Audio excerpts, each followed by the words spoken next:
क्या दोस्तों, आप लोग जानते हैं कि रामायण में श्री राम जंगल क्यों गए थे? अयोध्या नगरी में सब कुछ सुख शांति से चल रहा था। राजा दशरथ ने तय किया कि अब राम को युवराज बनाया जाए।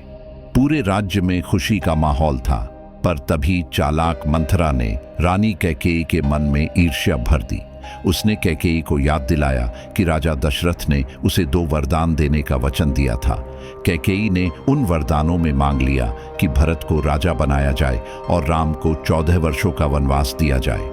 राजा दशरथ यह सुनकर टूट गए, मगर अपने वचन के कारण विवश हो गए। जब श्री राम को यह बात बताई गई तो उन्होंने बिना झिझक पिताजी का वचन निभाने का निर्णय लिया।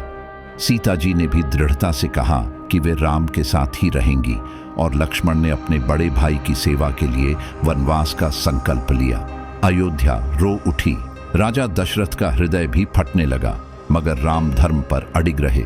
यही था वह क्षण जब भगवान श्री राम ने हमें त्याग, मर्यादा और वचन की शक्ति का वास्तविक अर्थ सिखाया।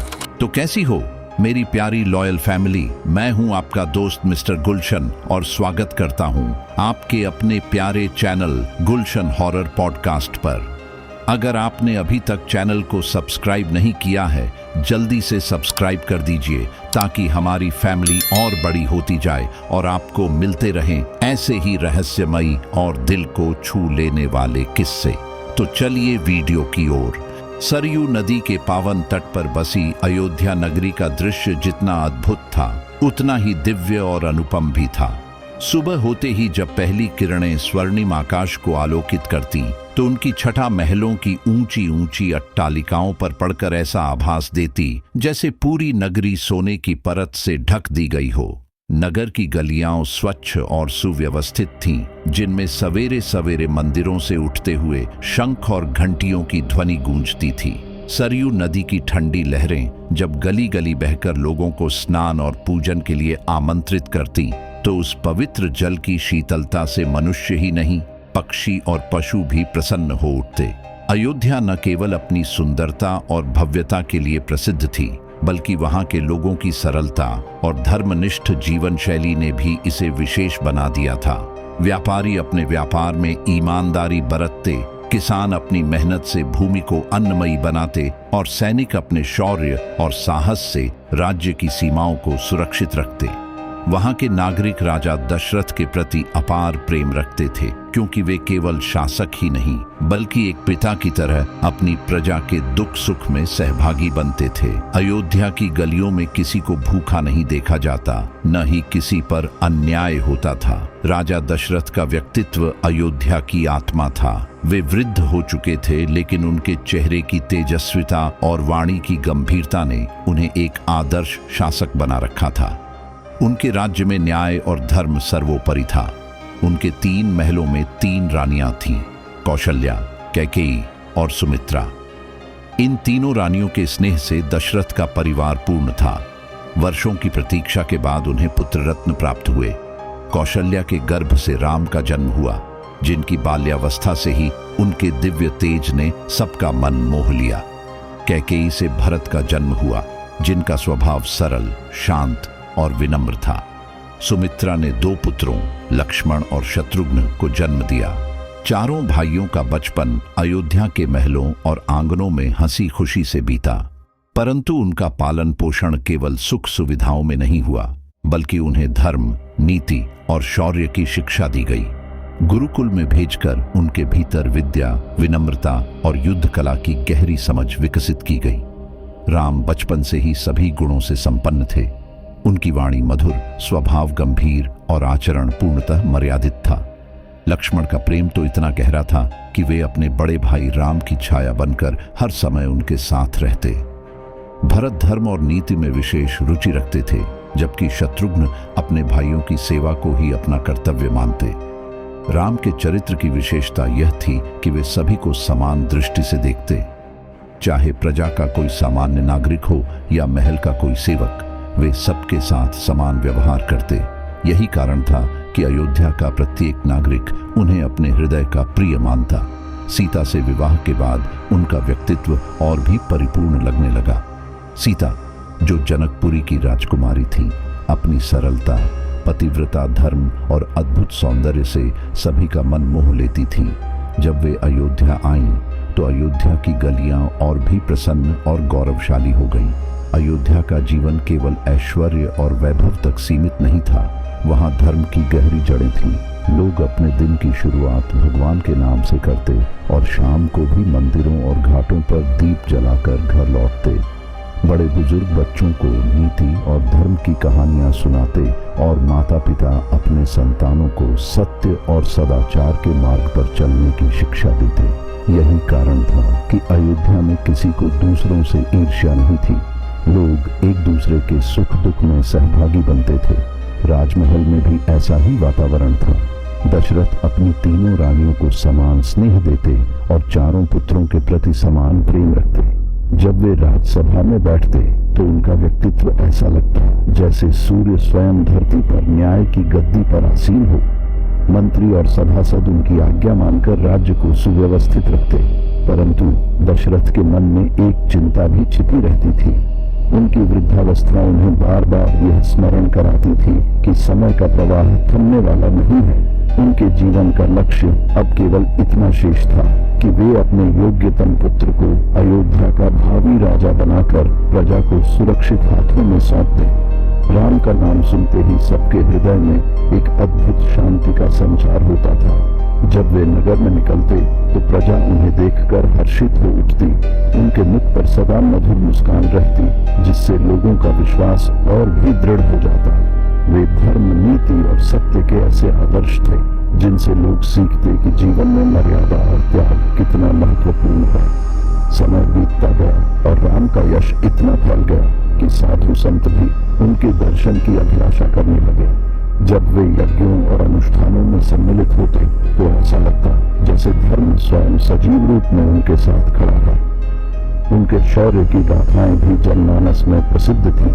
ताड़का और अन्य राक्षसों के विनाश से लेकर जनकपुरी में शिव धनुष भंग कर सीता से विवाह तक राम का प्रत्येक कार्य लोगों के लिए प्रेरणा का स्रोत था।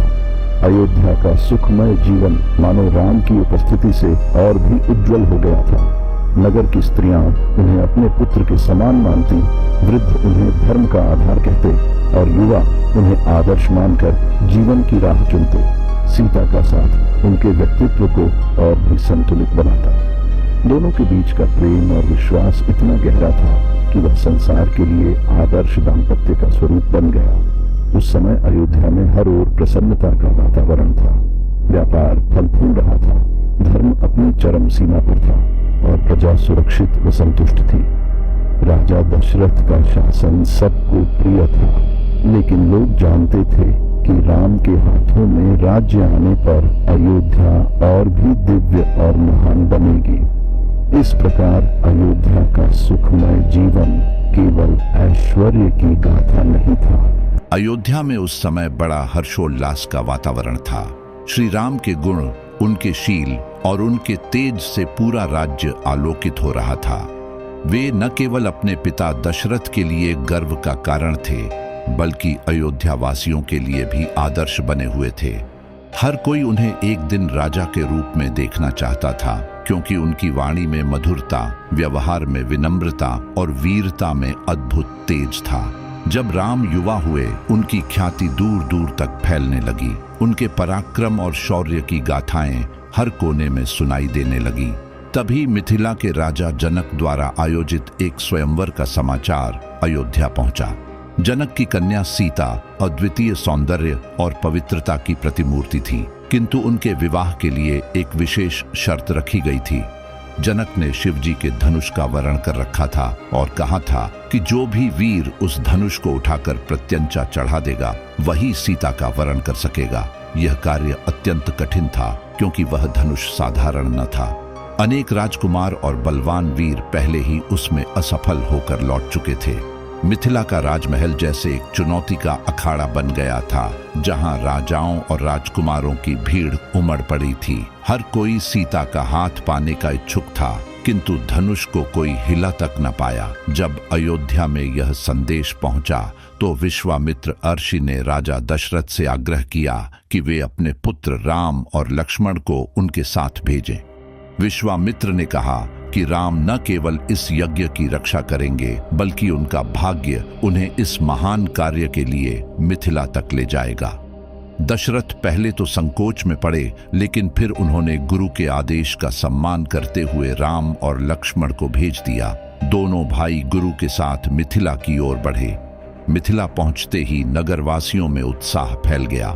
जब राम और लक्ष्मण ने अपने चरण वहां रखे तो लोगों ने उनमें दिव्य आभा देखी। उनकी चाल में विनम्रता और चेहरे पर तेज देखकर हर कोई मंत्रमुग्ध हो गया। नगर की गलियों से लेकर राजमहल तक चर्चा होने लगी कि ये अयोध्या के राजकुमार किसी साधारण घराने के नहीं बल्कि किसी दिव्य उद्देश्य से यहाँ आए हैं।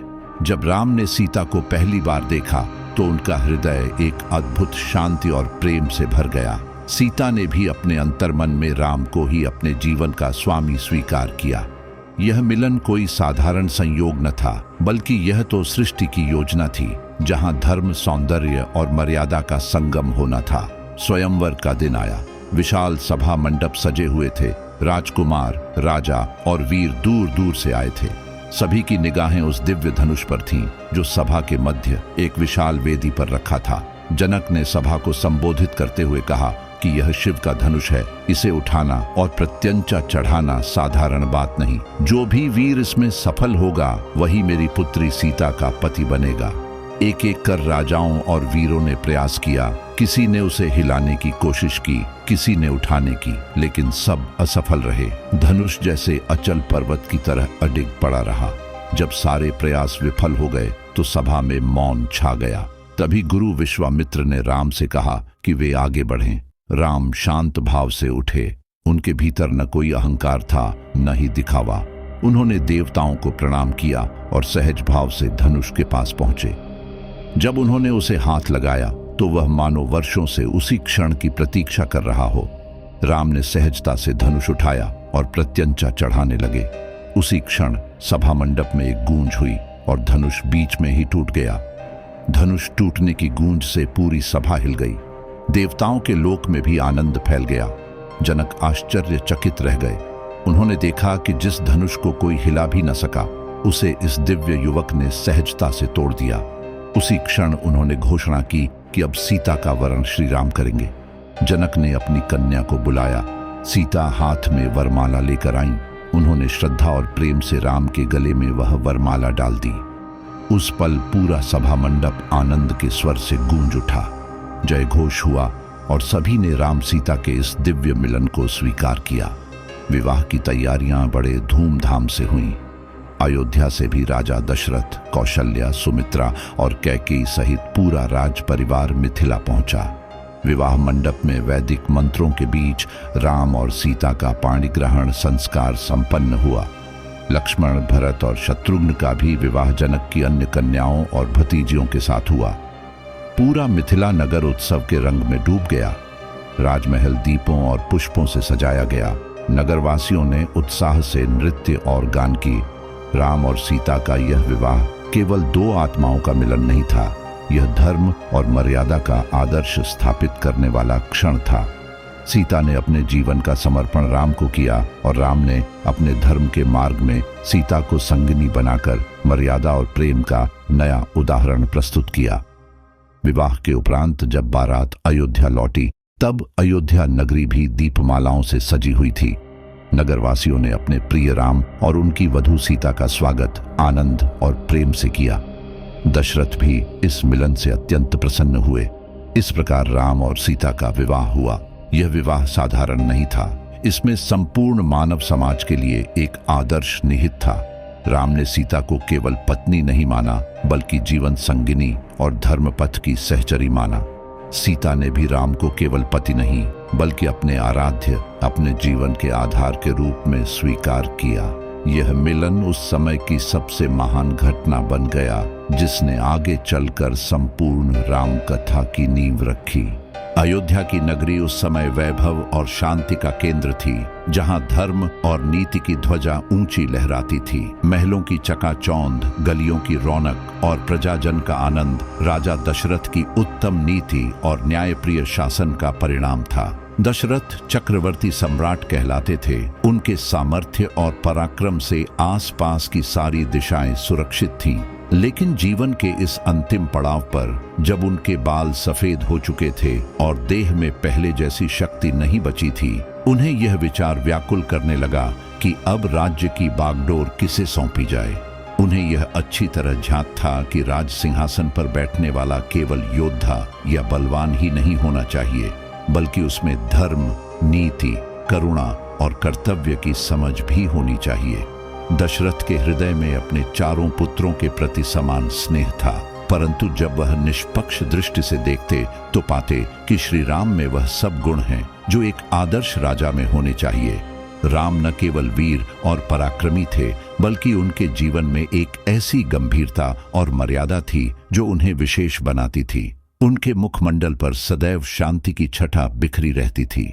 वे सबके साथ समान व्यवहार करते थे, चाहे वह राजा का मंत्री हो या एक सामान्य प्रजा का सेवक।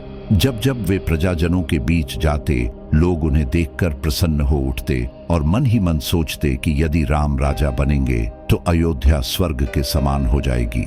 दशरथ ने अपने जीवन में अनेक यज्ञ और दान किए थे, परंतु उन्होंने अनुभव किया कि सबसे बड़ा यज्ञ यही होगा कि वे अपने प्रजाप्रिय राम को अयोध्या का राजा बनते देखें। यह विचार उनके हृदय में एक अमिट आनंद और गर्व की भावना भर देता था। एक दिन वे राजसभा में अपने मंत्रियों और पुरोहितों को बुलाकर गहन चर्चा करने लगे। सभा में उपस्थित गुरु वशिष्ठ, मंत्री सुमंत और अन्य प्रमुख व्यक्तियों ने भी यही मत प्रकट किया कि राम ही अयोध्या के योग्य उत्तराधिकारी हैं। वे गुण, शील और पराक्रम में अद्वितीय हैं। वशिष्ठ ने कहा कि राम का राज्याभिषेक केवल अयोध्या की नहीं, बल्कि समस्त आर्यावर्त की आवश्यकता है। जब यह वचन दशरथ ने सुना तो उनके हृदय में शांति और विश्वास की एक गहरी लहर दौड़ गई। उन्हें लगा जैसे ईश्वर स्वयं इस निर्णय की पुष्टि कर रहे हों। दशरथ ने निश्चय किया कि राज्याभिषेक का कार्य अधिक विलंब से नहीं होना चाहिए। उम्र के बोझ और शरीर की दुर्बलता उन्हें यह याद दिला रही थी कि जीवन अस्थायी है और किसी भी क्षण उनका प्राण छूट सकता है। वे नहीं चाहते थे कि उनके जाने के बाद उत्तराधिकार को लेकर किसी प्रकार का विवाद या संघर्ष खड़ा हो। उन्होंने मन ही मन यह संकल्प किया कि जितना शीघ्र संभव हो राम को राजगद्दी पर आसीन कर दें और स्वयं संन्यास का जीवन धारण कर अपने शेष दिन भगवान की भक्ति में व्यतीत करें। यह सोचकर उनके हृदय से मानो कोई बड़ा बोझ उतर गया। उन्होंने सीता को भी देखा और सोचा कि राम के साथ उसका मिलन कितना शुभ और मंगलकारी है। सीता केवल राम की धर्मपत्नी ही नहीं, बल्कि आदर्श स्त्रीत्व का स्वरूप थी। उसकी करुणा और शील से पूरा महल जगमगा उठता था। दशरथ को लगा कि राम और सीता का युगल राज्य को केवल वैभव ही नहीं देगा, बल्कि धर्म और नीति की ऐसी नींव भी स्थापित करेगा जिसका प्रभाव पीढ़ियों तक रहेगा। राज्याभिषेक की तैयारी की घोषणा होते ही अयोध्या में उत्सव का वातावरण छा गया। गलियों में सजावट होने लगी, मंदिरों में शंख और नगाड़ों की ध्वनि गूंजने लगी। प्रजाजन हर्षोल्लास से भर उठे। वे कहते फिरते थे कि अब स्वर्ण युग का आरंभ होगा। सब लोग राम के गुणों का बखान करते हुए कहते कि अब न्याय, धर्म और करुणा का शासन आएगा। दशरथ यह देखकर आत्मविभोर हो उठते। उन्होंने सोचा यही उचित समय है कि वे अपने जीवन के सबसे बड़े कर्तव्य का निर्वाह करें।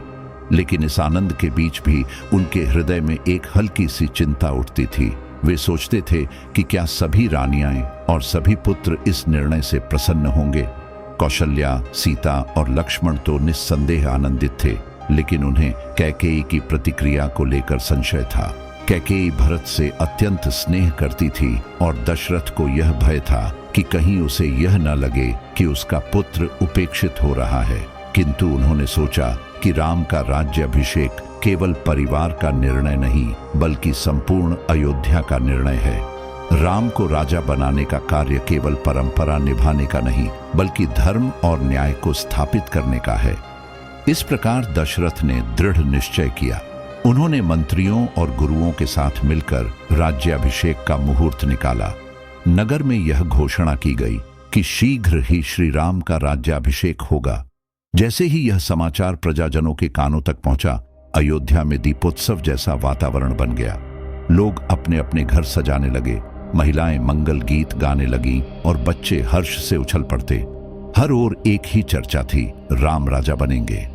राजमहल के आंगन में जब दशरथ ने राम को अपने पास बुलाया तो उनकी आंखें स्नेह और गर्व से भर आईं। उन्होंने राम को अपने हृदय से लगाकर कहा कि अब समय आ गया है कि वे अयोध्या का शासन संभालें। राम ने सहजता और विनम्रता से पिता का आदेश स्वीकार कर लिया। उनके मुख पर न कोई अहंकार था, न कोई उत्साह का असंतुलन। वे केवल इतने ही बोले, पिताजी, जो भी आप उचित समझते हैं वही मेरे लिए आदेश है। यह सुनकर दशरथ का हृदय गदगद हो उठा।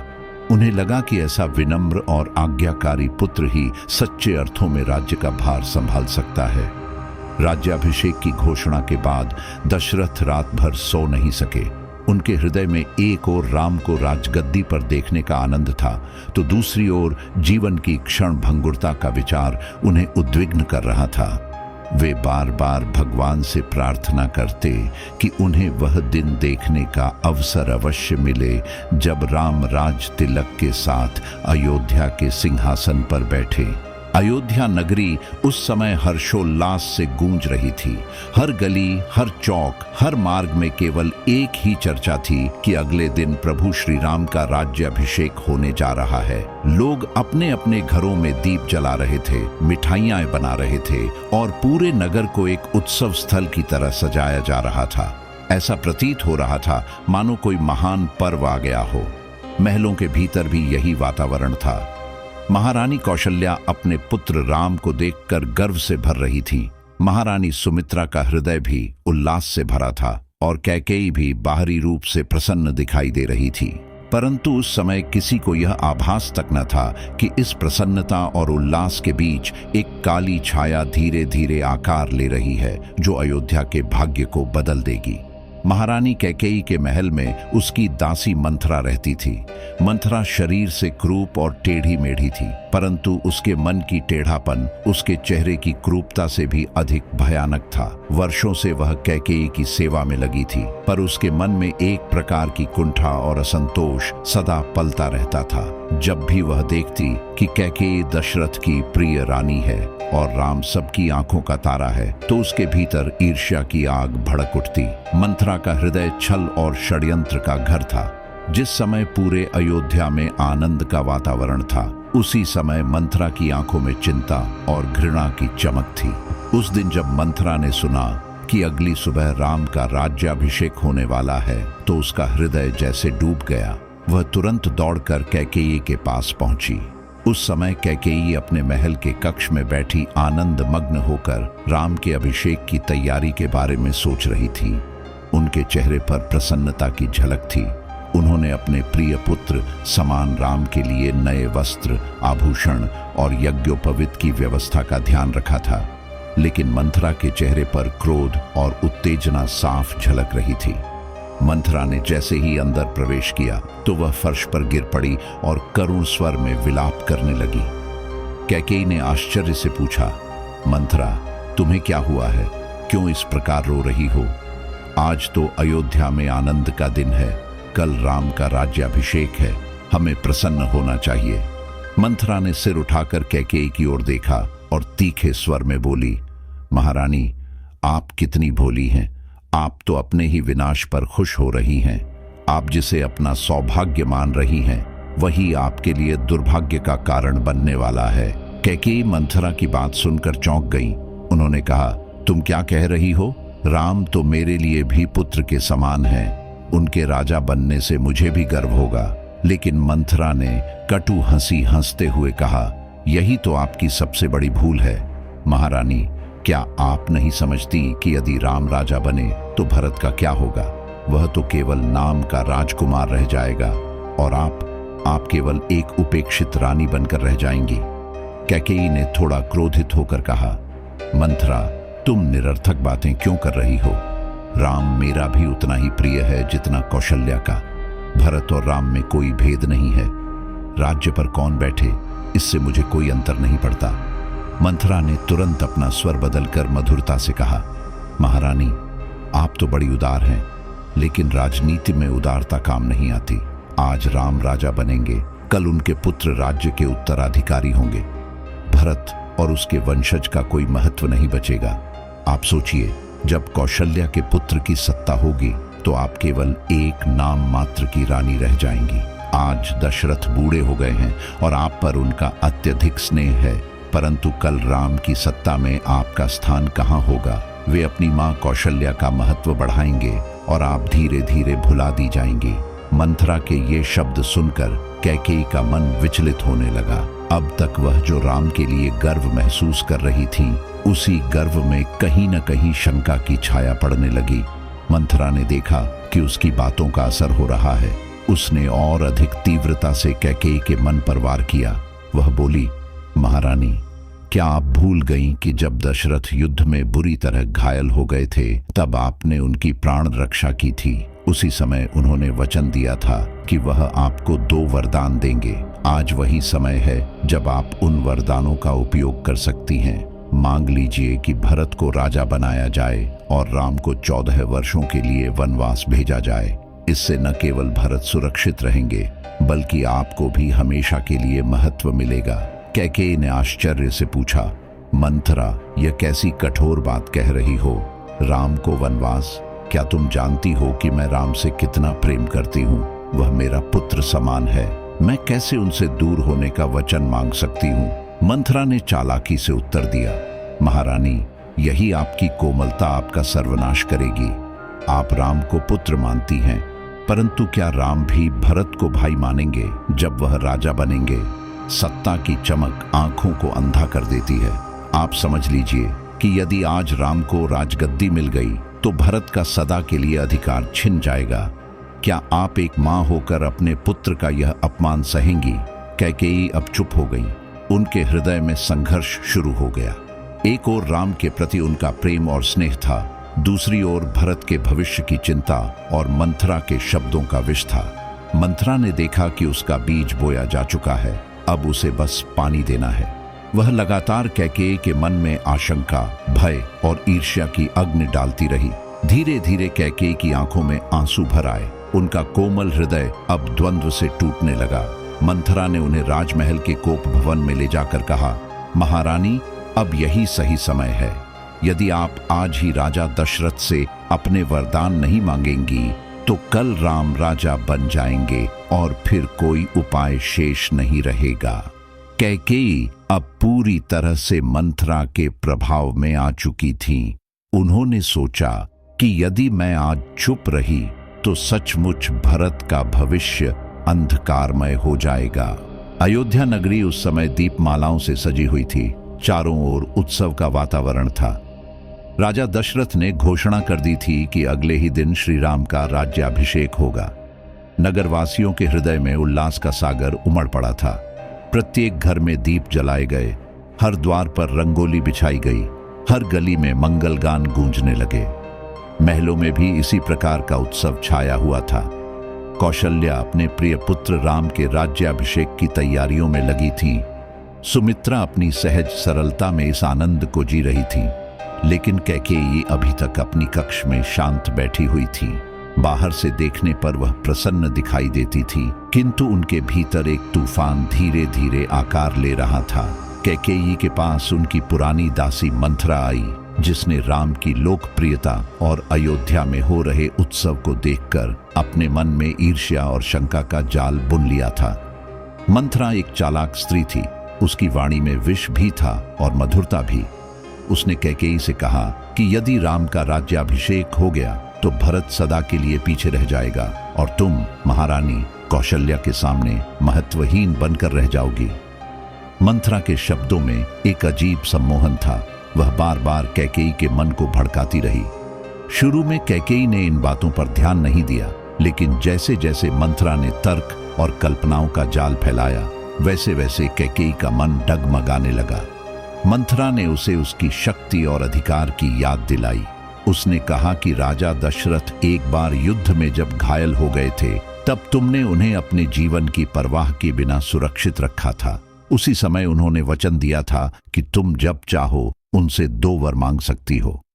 यही अवसर है महारानी, जब तुम्हें उन 2 वरों का उपयोग करना चाहिए। यदि तुम चाहो तो भरत को अयोध्या का राजा बनवा सकती हो और राम को दूर कहीं भेज सकती हो, ताकि भरत के मार्ग में कोई बाधा ना आए। मंथरा की बात सुनकर कैकेयी का चेहरा बदलने लगा। उसकी आंखों में पहले संदेह था, फिर धीरे धीरे वह संदेह दृढ़ संकल्प में परिवर्तित होने लगा। कैकेयी ने सोचा कि यदि वास्तव में राम का राज्याभिषेक हो गया तो आने वाले समय में भरत को कोई नहीं पूछेगा। राम जितने लोकप्रिय हैं उतने ही प्रभावशाली भी हैं। उनके राज्य में भरत का क्या महत्व रह जाएगा। मंथरा ने आग में घी डालते हुए कहा कि कौशल्या महारानी बनेंगी और तुम केवल एक उपपत्नी की तरह रह जाओगी। यह शब्द कैकेयी के हृदय को चुभ गए। उसका गर्व और उसका अहंकार जाग उठा। धीरे धीरे उसका मन उस विषैले विचार को स्वीकार करने लगा जो मंथरा ने बोया था। रात्रि का समय आया, राजमहल शांति में डूब गया, लेकिन कैकेयी के भीतर अशांति की आंधियां उठ रही थीं। वह मंथरा की बातों को बार बार सोचती और फिर अपने आप से तर्क करती। एक ओर उसे राम की मधुर छवि स्मरण आती, उनका आदर, उनका स्नेह, उनका सम्मान, जिससे कैकेयी हमेशा प्रभावित रही थी। दूसरी ओर मंथरा की बातें उसे भरत के भविष्य और अपने महत्व की चिंता में डाल देती। अंततः उसके भीतर की महत्वाकांक्षा और ईर्ष्या ने जीत हासिल की। उसने निश्चय कर लिया कि अब वह अपने वरदानों की मांग करेगी और राम को अयोध्या से दूर भेजे बिना चैन नहीं लेगी। कैकेयी क्रोध और जिद से भरी हुई कोप भवन में चली गई। यह वही स्थान था जहां वह तब जाती थी जब उसे राजा दशरथ से कुछ मनवाना होता। कोप भवन अंधकारमय था, दीपक तक बुझा दिए गए थे। वातावरण में एक अजीब उदासी फैली हुई थी। कैकेयी ने अपने गहने उतार दिए, साज सज्जा हटा दी और रूठी हुई स्त्री का रूप धारण कर लिया। उसकी आंखों में कठोरता थी और मन में केवल एक ही विचार घूम रहा था, राम को हटाना है और भरत को राजा बनाना है। राजा दशरथ जब समाचार पाकर कोप भवन पहुंचे तो उन्होंने अपनी प्रिय रानी को इस अवस्था में देखकर चिंता से भर उठे।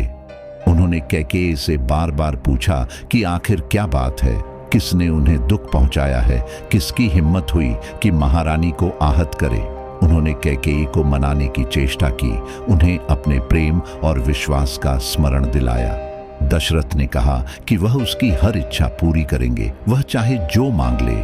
यही तो कैकेयी प्रतीक्षा कर रही थी। उसने गंभीर स्वर में दशरथ को उनके वचन की याद दिलाई। दशरथ ने सिर हिलाकर सहमति दी। तब कैकेयी ने अपने 2 वरदान मांगने शुरू किए। पहले वरदान के रूप में उसने कहा कि भरत को अयोध्या का राजा बनाया जाए। यह सुनते ही दशरथ के हृदय पर आघात हुआ, लेकिन वे फिर भी सहन कर गए, क्योंकि उन्हें लगा कि शायद यह कैकेयी की भावुकता है, शायद यह एक माँ का स्नेह है जो अपने पुत्र के लिए यह चाह रही है। लेकिन जब कैकेयी ने दूसरा वरदान मांगा कि राम को 14 वर्षों के लिए वनवास भेज दिया जाए, तब राजा दशरथ का हृदय जैसे चिर गया। वह सन्न रह गए, उनके नेत्रों से आंसू बह निकले। उन्होंने बार बार कहा कि यह असंभव है, राम उनके प्राणों से भी अधिक प्रिय हैं, वे राम के बिना एक पल भी नहीं जी सकते।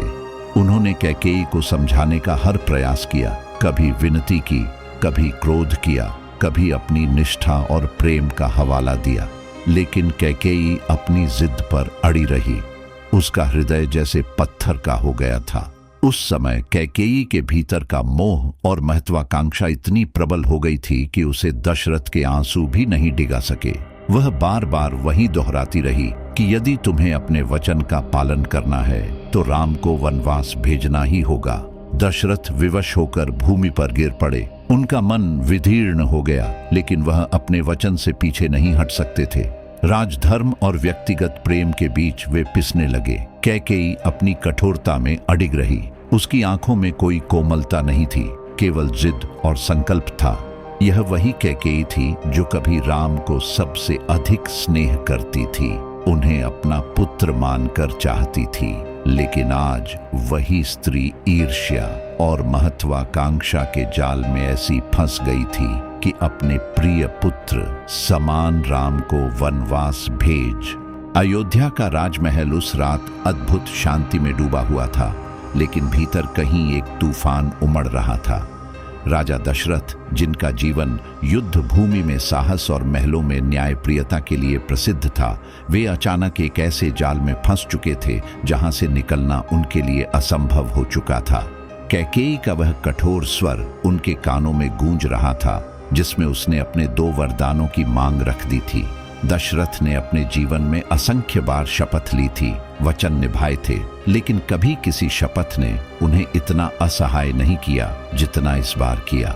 वे चाहते हुए भी अपने प्राणों से अधिक प्रिय राम को इस अन्यायपूर्ण वनवास से मुक्त नहीं कर सकते थे, क्योंकि वे स्वयं ही अपनी रानी को यह वचन दे चुके थे। राजा दशरथ अपने सिंहासन पर नहीं, बल्कि धूल में पड़े एक सामान्य व्यक्ति की तरह व्याकुल थे। उनके नेत्रों से अश्रुधारा रुक ही नहीं रही थी।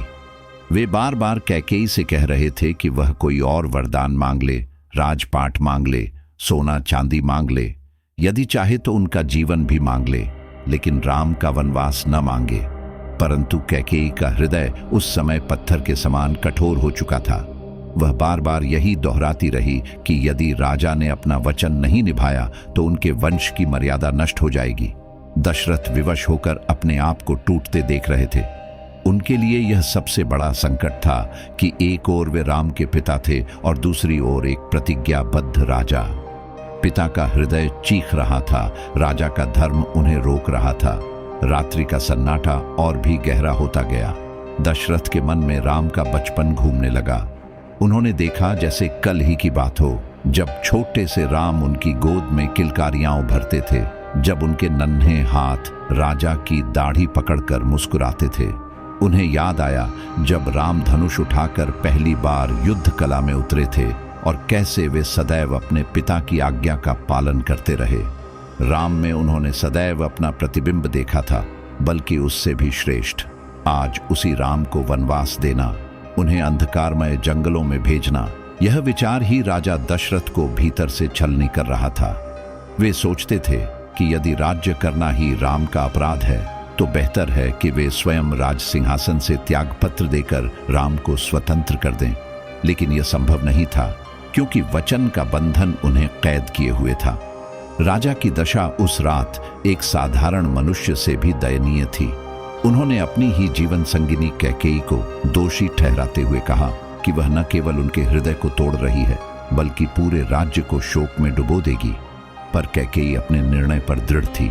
दशरथ के शब्द, उनके आंसू, उनका क्रोध, उनकी याचना सब व्यर्थ हो गए। यह देख दशरथ भीतर से पूरी तरह ढहने लगे।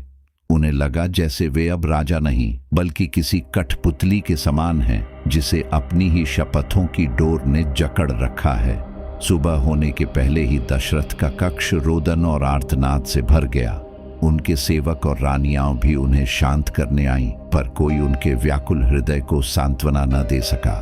दशरथ केवल यही दोहराते रहे कि वे अपने पुत्र राम के बिना जी नहीं सकते। उनके हृदय में यह भय भी था कि जब राम को यह आदेश मिलेगा तो वे बिना किसी विरोध के इसे स्वीकार कर लेंगे, और यही तो उन्हें सबसे अधिक कचोटता था। दशरथ जानते थे कि राम अपने पिता की आज्ञा को धर्म मानते हैं और उसी क्षण वे वन की ओर प्रस्थान करेंगे। यही सोचते सोचते उनके हृदय पर बोझ और भी बढ़ता गया। जैसे ही राम उनके कक्ष में आए और अपने पिता को इतना व्याकुल देखा, उन्होंने शांत स्वर में कारण पूछा। दशरथ अपने पुत्र का मुख देखते ही अश्रुओं में डूब गए। वे चाहते थे कि किसी तरह उनके मुख से यह वचन न निकले, परंतु कैकेयी ने स्वयं राम को सब बता दिया। यह सुनते ही दशरथ ने राम के पैरों को पकड़ लिया और कहा कि वह इस आदेश को मानने के लिए बाध्य नहीं है। परंतु राम ने उसी क्षण मुस्कुराते हुए कहा कि पिताजी का वचन ही उनका धर्म है और वे बिना विलंब किए वनवास स्वीकार करेंगे। यही पल दशरथ के जीवन का सबसे बड़ा दुख था। उन्होंने अपने जीवन में कई पराजयें देखी थीं, युद्ध भूमि में कई बार घायल हुए थे, अपने प्रियजनों को खोया था, लेकिन यह आघात सबसे भयंकर था। उनका हृदय मानो फटकर बिखर गया। उन्होंने राम से बार बार कहा कि वे उनके बिना जीवित नहीं रह पाएंगे, लेकिन राम ने उन्हें समझाया कि मर्यादा और वचन सबसे ऊपर हैं। दशरथ का दुख अब करुण विलाप में बदल गया। वे सिंहासन से गिर गिर कर कहते रहे कि वे अब राज्य, वैभव और जीवन सब छोड़ देना चाहते हैं। उनका मन बार बार मृत्यु की कामना करने लगा। उन्हें अपने ऊपर ग्लानि हो रही थी कि क्यों उन्होंने कभी कैकेयी को वह वचन दिया। यदि उन्होंने उस समय ऐसा न कहा होता तो आज यह दिन न देखना पड़ता। परंतु अब समय पलट नहीं सकता था। रात दर रात दशरथ इसी वेदना में डूबे रहे। उनका शरीर कमजोर होने लगा, आंखें हर क्षण राम की छवि खोजती। वे अपने जीवन के अंत तक यही कहते रहे कि उनके राम के बिना अयोध्या एक श्मशान के समान है। और अंततः यही वेदना, यही भारी दुख उनके प्राणों पर भारी पड़ गया। दशरथ के जीवन का यह अध्याय केवल एक राजा का नहीं, बल्कि एक पिता का हृदय विदारक दोहक था। उन्होंने अपने जीवन में जितनी भी जीत हासिल की थी, वे सब उस क्षण अर्थहीन लगने लगी, क्योंकि उनके लिए सबसे बड़ा सुख उनके पुत्र राम थे।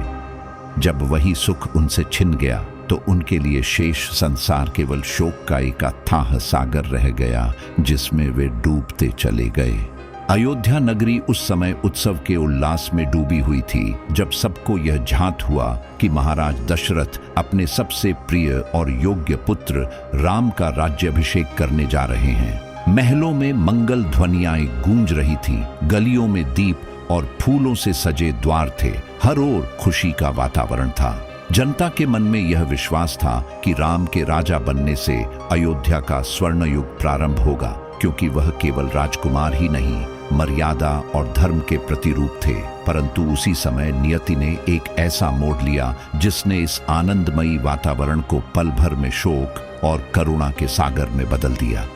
महाराज दशरथ ने अपने जीवन में कभी किसी से किया हुआ वचन नहीं तोड़ा था। कैकेयी के वरदान ने उनके हृदय को छलनी कर दिया। एक ओर उनका पिता का प्रेम था, जो राम को खोने की कल्पना भी नहीं कर सकता था, और दूसरी ओर राजधर्म और सत्य का पालन था।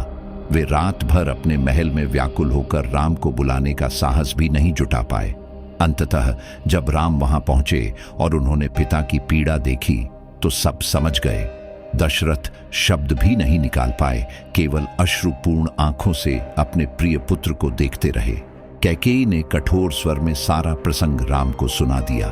राम के लिए यह क्षण किसी साधारण मानव के लिए असहनीय होता, लेकिन वे धरती पर धर्म की रक्षा और सत्य की स्थापना के लिए अवतरित हुए थे। उन्होंने बिना क्षण भर विचलित हुए कैकेयी के वचनों को सुनकर शांत स्वर में कहा कि यदि यह पिताजी का वचन है तो वे उसे अवश्य निभाएंगे। राम ने यह नहीं देखा कि उनके लिए क्या कठिनाई है, क्या अपमान है या जनता क्या सोचेगी। उनके लिए केवल एक बात थी, पिता ने कभी किसी से झूठा वचन नहीं दिया, और यदि इस बार उनका वचन टूट गया तो राजा की प्रतिष्ठा, राजवंश की मर्यादा और सत्य की नींव ही हिल जाएगी। उन्होंने अपने पिता के चरणों में सिर झुकाकर कहा कि उन्हें कोई दुख नहीं है। राम ने बड़े सहज भाव से वनवास स्वीकार कर लिया।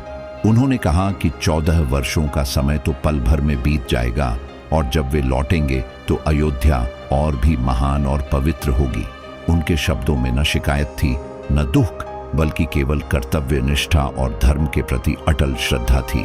यही वह क्षण था जिसने उन्हें साधारण राजकुमार से मर्यादा पुरुषोत्तम बना दिया।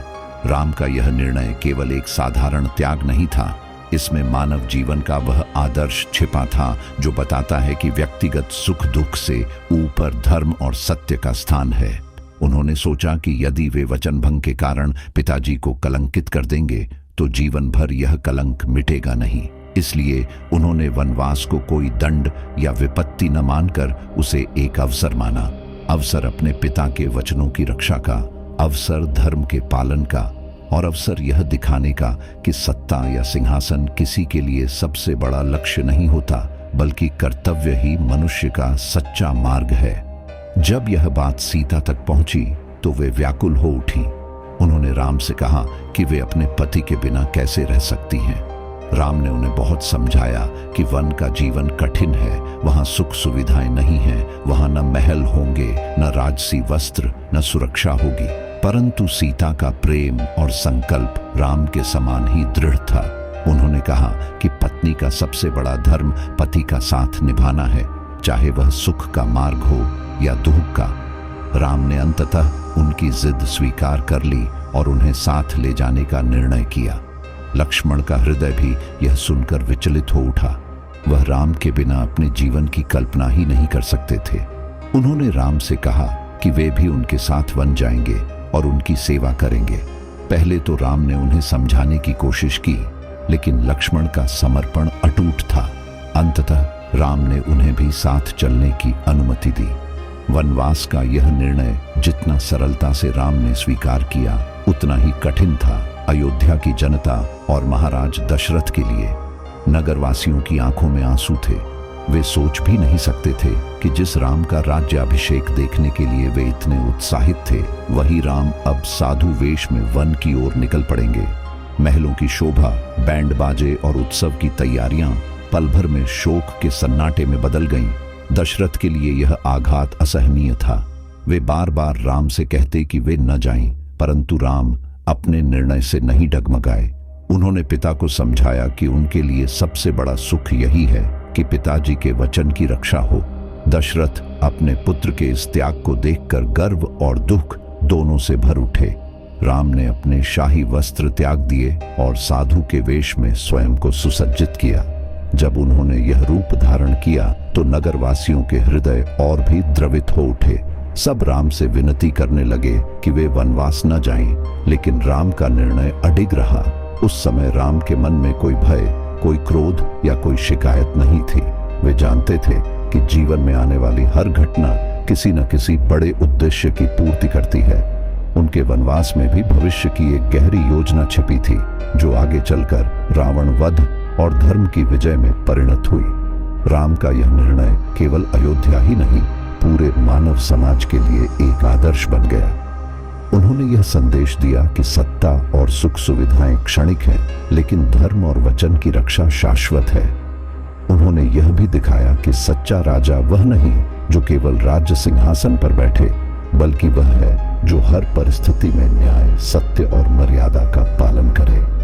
वन की कठिनाइयों की कल्पना कर कोई भी हृदय डगमगा सकता था, लेकिन राम ने उसे सहज भाव से स्वीकार किया।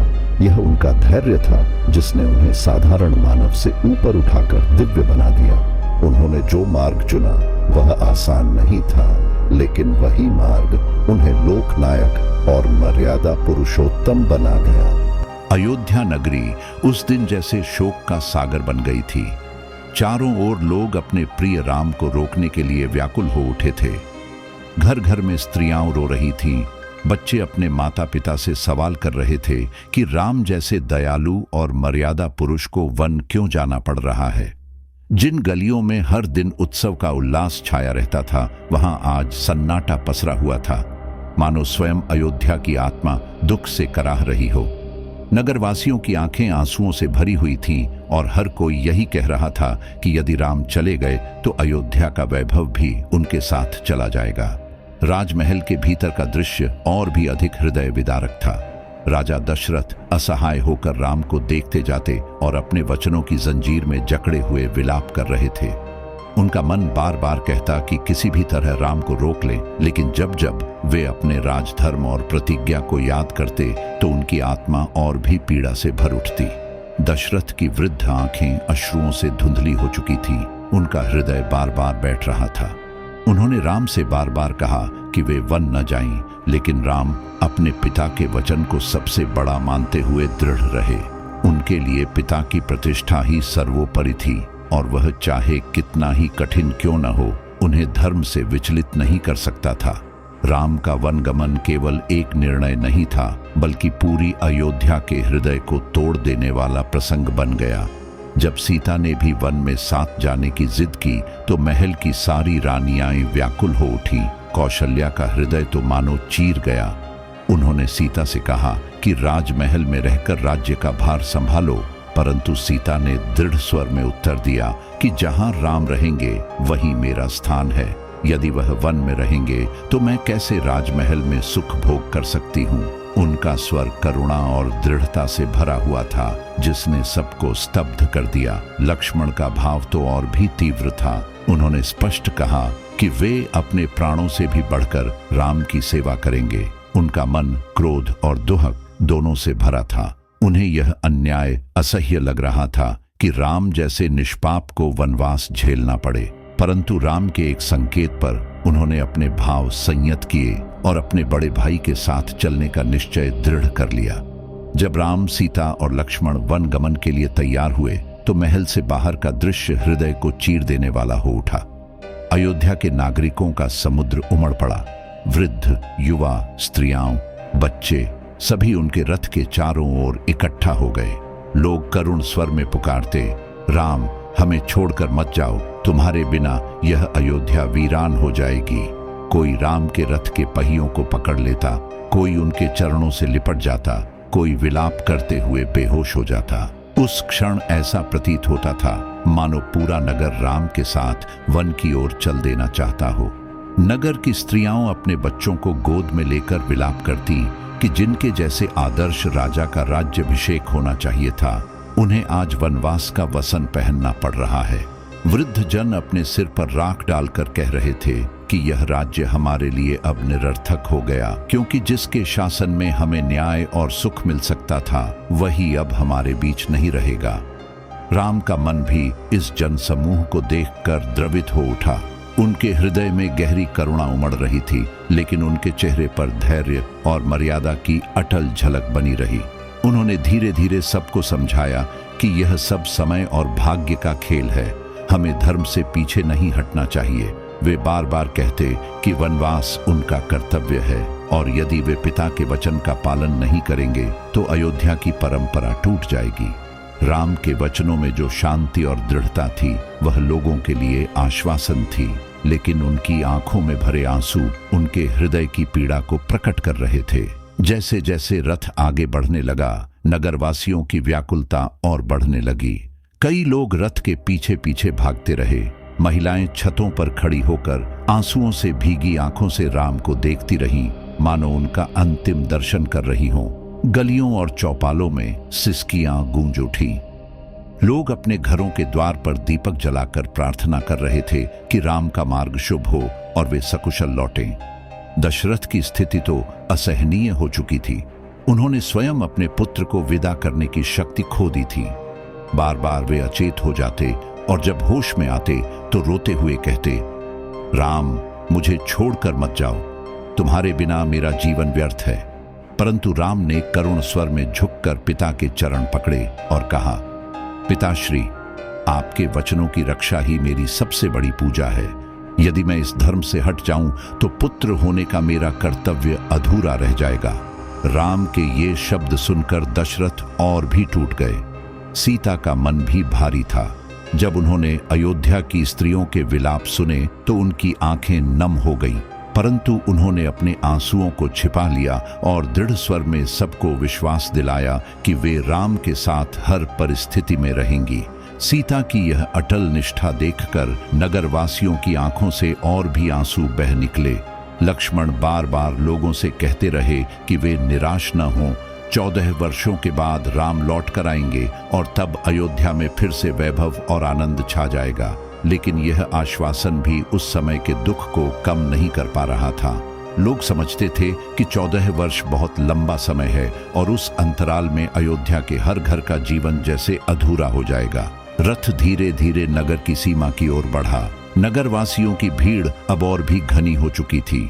कोई पीछे हटने को तैयार नहीं था। सभी यही चाहते थे कि किसी न किसी तरह राम रुक जाए। लेकिन राम ने अपने हाथ उठाकर सबको आशीर्वाद दिया और कहा, आप सबका स्नेह मेरे साथ है, यही मेरी सबसे बड़ी शक्ति है। मुझे विश्वास है कि यह वनवास भी हमारे जीवन को नई दिशा देगा।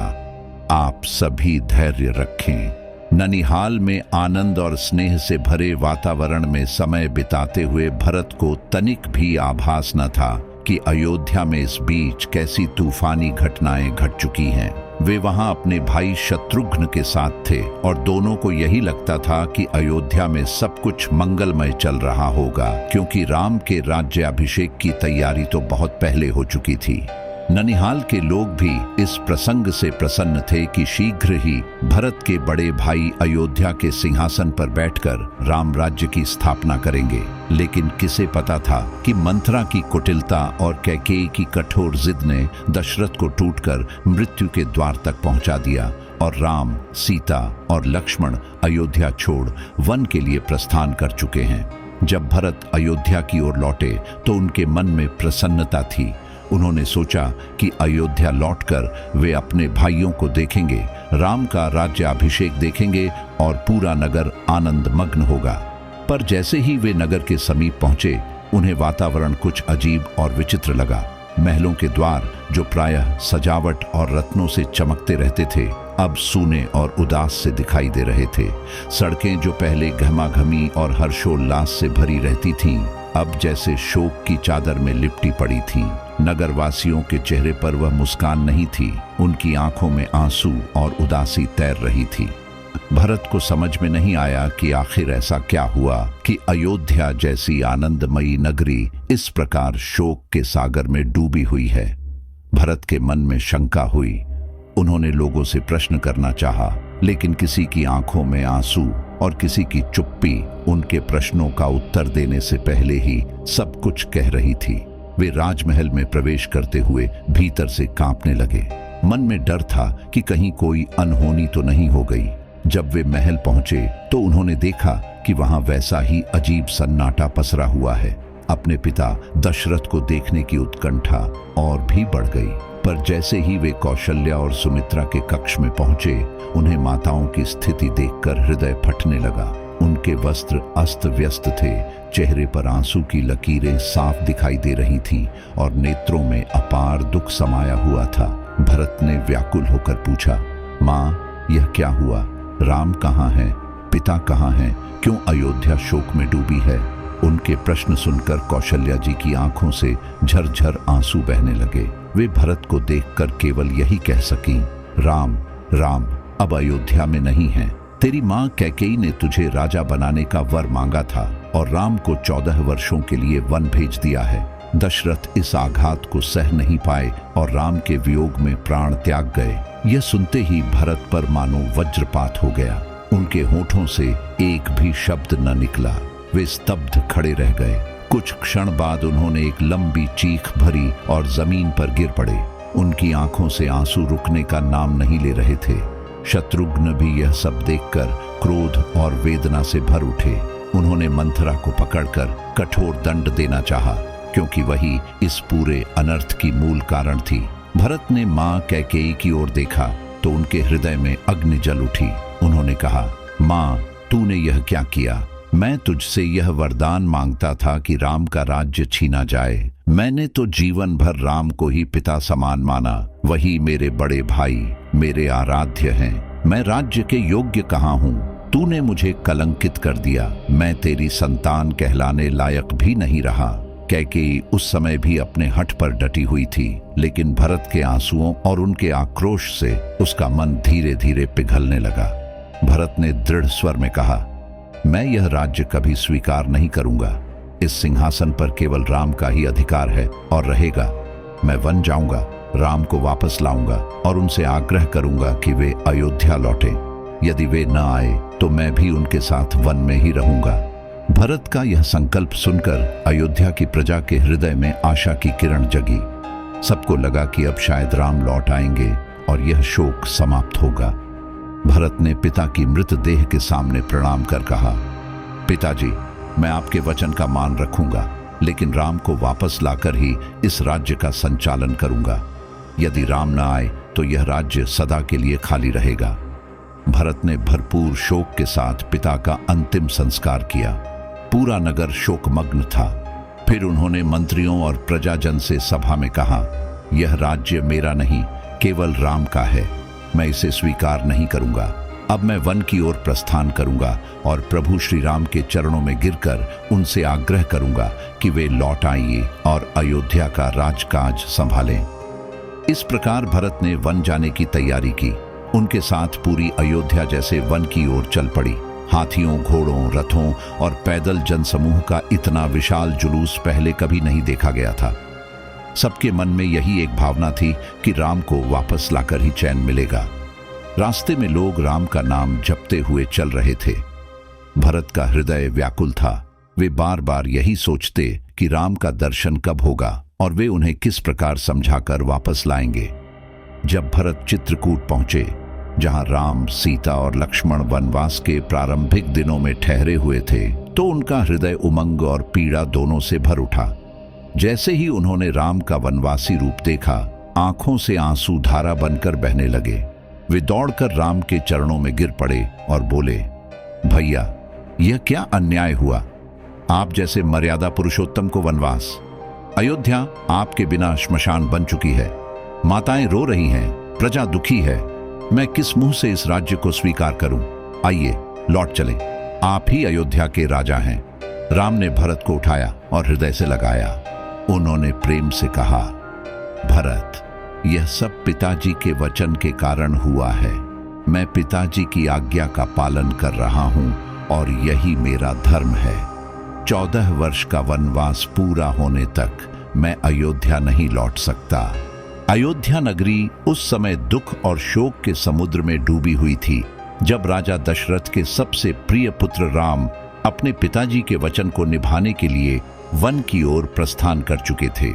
नगरवासियों के हृदय में यह प्रश्न बार बार उठ रहा था कि आखिर ऐसी क्या परिस्थिति बनी कि राम जैसे गुणी और मर्यादा पुरुषोत्तम राजकुमार को महलों के सुख सुविधाओं को त्याग कर वनवास का कठोर मार्ग अपनाना पड़ा। इस घटना के पीछे केवल एक स्त्री का मोह और उसकी दासी का छल ही कारण नहीं था, बल्कि यह भी राम की जीवन यात्रा का वह पड़ाव था जिसने उन्हें सामान्य राजकुमार से धर्म का आधार स्तंभ बना दिया। जब भरत को यह ज्ञात हुआ कि उसकी मां कैकेयी ने स्वार्थवश ऐसे वरदान मांगे जिनसे राम को वनवास जाना पड़ा और उसे राज्य सौंपा गया, तो उसके भीतर गहरी पीड़ा उमड़ पड़ी। भरत को यह भली भांति ज्ञात था कि राज्य पर राम का ही अधिकार है। वे जन्म से बड़े हैं, योग्य हैं और जनता भी उन्हें राजा के रूप में चाहती थी। भरत का हृदय इस बात से फटने लगा कि उसकी मां ने ऐसा पाप उसके नाम से किया है। वह रोते रोते कहने लगा कि यदि राम को वनवास जाना पड़ा तो यह अपमान उसी का है, और यदि राम को राजगद्दी नहीं मिली तो यह राज्य उसके लिए अभिशाप से कम नहीं। भरत ने निश्चय किया कि वह अयोध्या का राज्य स्वीकार नहीं करेगा। उसने तुरंत अपने मंत्रियों और भाई शत्रुघ्न के साथ निर्णय लिया कि वे वन जाकर राम को वापस बुलाएंगे। वह यह समझता था कि अयोध्या की समृद्धि और शांति तभी संभव है जब राम राज सिंहासन पर विराजमान हो। इस निर्णय के साथ वह वन की ओर प्रस्थान कर गया। मार्ग में उसके साथ अयोध्या की प्रजा भी चल पड़ी, क्योंकि हर किसी को उम्मीद थी कि शायद भरत की प्रार्थना सुनकर राम वापस लौट आएंगे। रास्ते भर लोगों की आंखों में आंसू थे और उनके हृदय में केवल एक ही स्वर गूंज रहा था कि वे राम के बिना जीना नहीं चाहते। जब भरत वन पहुंचे और राम को देखा तो उनकी आंखों से आंसू बरस पड़े। वे राम के चरणों में गिर पड़े और हाथ जोड़कर बोले कि हे भ्राता, अयोध्या का राज्य आपका है। मेरे लिए उस पर बैठना तो क्या, उसके पास खड़ा होना भी अधर्म होगा। आप लौट आइए और राजगद्दी संभाल लीजिए। सीता और लक्ष्मण भी उस समय भरत की करुण पुकार से व्याकुल हो उठे। राम के सामने जैसे अयोध्या की पूरी जनता खड़ी थी, जो उनसे निवेदन कर रही थी कि वे महलों में लौट आए। उस समय का वातावरण इतना भावुक और मार्मिक था कि पेड़ पौधे भी मानो रो रहे थे और पवन भी करुण स्वर में बह रहा था। परंतु राम का हृदय धर्म से बंधा था। वे जानते थे कि पिताजी ने कैकेयी को 2 वरदान दिए थे और उनमें से एक था उनका 14 वर्ष का वनवास। पिता अब जीवित नहीं थे, परंतु उनका वचन अब भी राम के लिए सबसे बड़ा आदेश था। उन्होंने भरत को प्रेम से उठाया और कहा कि हे भ्राता, तुम्हारे शब्द मेरे हृदय को छूते हैं, परंतु मैं अपने पिताजी का वचन तोड़ नहीं सकता। यदि मैं आज लौट आया तो संसार में यह उदाहरण रहेगा कि राम ने धर्म और पितृवचन को त्याग कर सत्ता को चुना, और मैं ऐसा कभी नहीं कर सकता। राम की वाणी अडिग और स्थिर थी। उन्होंने कहा कि मेरे लिए सुख दुख, राजपाट और वनवास समान है। मैं केवल धर्म का पालन करना जानता हूँ। भरत ने बहुत समझाया, यहाँ तक कि उसने कहा कि यदि आप नहीं लौटेंगे तो मैं भी आपके साथ वन में रहूंगा और राज्य को बिना राजा के छोड़ दूंगा। परंतु राम ने भरत के कंधे पर हाथ रखकर कहा कि तुम्हें ही अयोध्या लौटना होगा और राज्य को संभालना होगा। प्रजा को मार्गदर्शन की आवश्यकता है और वह कर्तव्य तुम्हें निभाना होगा। राम के इन शब्दों ने भरत को तोड़ दिया। वह जानता था कि राम को अपने निर्णय से विचलित करना असंभव है। अंततः उसने राम के चरणों में गिरकर निवेदन किया कि यदि आप मुझे राज्य स्वीकार करने का आदेश दे रहे हैं तो मैं केवल आपकी आज्ञा पर ही इसे स्वीकार करूंगा, परंतु इस राज्य पर मेरा नहीं, आपका ही अधिकार रहेगा। मैं केवल प्रतिनिधि के रूप में इसे संभालूंगा। भरत ने यह भी कहा कि जब तक आप 14 वर्षों का वनवास पूरा करके वापस नहीं आते, तब तक मैं आपके प्रतीक स्वरूप आपकी खड़ाऊं सिंहासन पर रखूंगा और उन्हीं को अयोध्या का राजा मानूंगा। राम ने भरत के इस संकल्प को स्वीकार किया और अपनी खड़ाऊं उन्हें सौंप दी। भरत ने खड़ाऊं को अपने सिर पर रखा और रोते हुए प्रणाम किया। इस दृश्य ने सभी को भाव विभोर कर दिया। यह केवल भाइयों के प्रेम का नहीं, बल्कि धर्म और कर्तव्य के बीच की उस अद्भुत मर्यादा का प्रतीक था जिसे राम ने निभाया। अयोध्या लौटकर भरत ने खड़ाऊं को राज सिंहासन पर स्थापित किया और स्वयं नंदीग्राम में रहकर सन्यासी जैसा जीवन बिताने लगे। उन्होंने कभी राज सुख का आनंद नहीं लिया, केवल राज्य का संचालन राम के नाम से किया। राम का यह धर्म पालन ही उन्हें मर्यादा पुरुषोत्तम बनाता है। उन्होंने सत्ता, सुख और व्यक्तिगत इच्छा को त्याग कर अपने पिता के वचन और धर्म को सर्वोपरि माना। यही वह क्षण था जब राम सामान्य मनुष्य की सीमाओं से ऊपर उठकर आदर्श और नीति के स्वरूप बन गए। भरत की निष्ठा और राम की मर्यादा ने मिलकर भारतीय संस्कृति को यह शिक्षा दी कि भाईचारे, कर्तव्य और धर्म से बढ़कर कुछ भी नहीं होता। वन में रहते हुए भी राम का हृदय अयोध्या की जनता से जुड़ा रहा, लेकिन उन्होंने कभी अपने निर्णय पर पछतावा नहीं किया। सीता और लक्ष्मण का साथ उन्हें निरंतर शक्ति देता रहा। दूसरी ओर भरत ने यह सिद्ध कर दिया कि सत्ता से बड़ा प्रेम और भक्ति है। 14 वर्षों तक उन्होंने केवल राम की खड़ाऊं की पूजा की और राज्य को उन्हीं के नाम पर चलाया। यह प्रसंग केवल रामायण की कथा नहीं, बल्कि मानवीय जीवन का वह आदर्श है जो हमें यह सिखाता है कि धर्म का मार्ग चाहे कितना ही कठिन क्यों न हो, उसका पालन करना ही सर्वोच्च कर्तव्य है। इस प्रकार राम का धर्म पालन केवल उनके जीवन का एक अध्याय नहीं, बल्कि एक ऐसा शाश्वत सत्य है। तो दोस्तों, ये थी रामायण के उस महान प्रसंग की अमर कथा जहां श्री राम ने अपने पिता के वचन और धर्म की रक्षा के लिए वनवास स्वीकार किया और भरत ने भाईचारे की मिसाल कायम की। यही मर्यादा, यही त्याग और यही आदर्श हमें रामायण से सीखने को मिलता है। अगर आपको ये कहानी अच्छी लगी हो तो वीडियो को लाइक जरूर करें, चैनल को सब्सक्राइब करें और अपने दोस्तों के साथ शेयर करना न भूलें। आपकी एक शेयर किसी और के जीवन में भी रामायण की यह प्रेरणा पहुंचा सकती है। और हाँ, अगला कौन सा भाग सुनना चाहेंगे ये हमें कमेंट में जरूर बताइए। आपकी हर एक कमेंट हमें नई कहानियां लाने की शक्ति देती है। मिलते हैं अगली अद्भुत कथा में, तब तक जय श्री राम।